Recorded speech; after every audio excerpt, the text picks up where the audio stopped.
So they made ta'wil. And we know different schools of thought have taken different stances.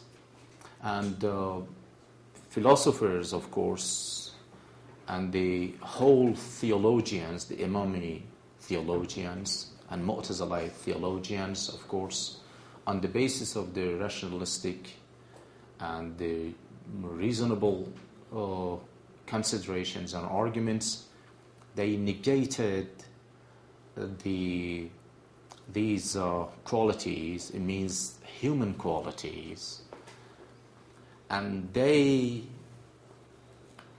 deepened their thought. Actually, they deepened their thought, and they said, when we speak of, for example, hearing, it doesn't mean that somebody has to have an ear and with the things inside, internal and other things inside, and which should have a, for example, sound and wave sound and so on. Doesn't mean. These are the preambles, we can say. Some preambles to the core of hearing. So hearing means, in fact, for them, hearing, in fact, the core of the hearing. But I can give you the news about the existence of whatever here better than anybody else. Okay? In that case, I can be described as seeing, as someone who has a sight, as someone who has a seeing. Because having eyes, or the existence of light, and being near enough and close enough to be seen, and the absence of any disorder in the eyes and in the sight mechanisms, these are not the essential characters of sight.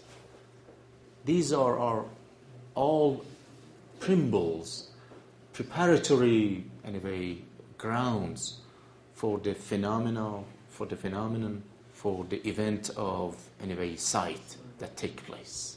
So that's not necessarily anthropomorphic. No, never. So it cannot be, as I said. So at the beginning, on the rational proof, they said God cannot be body.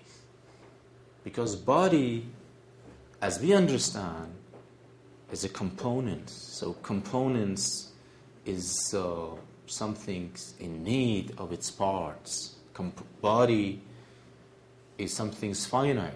Body needs space. It's a spatial, temporal, and other character, has some dimensions and so on.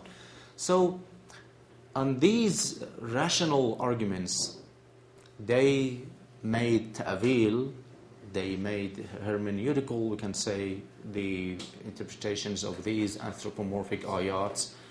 But after that, they didn't say that we do not know. Sometimes I say, so God has no eyes and God has no hands and so on. And when I am asked, so what is the meaning of Yadullah fawqa aydihim? What is the meaning of Fasna al-Fulk ba'ayunina?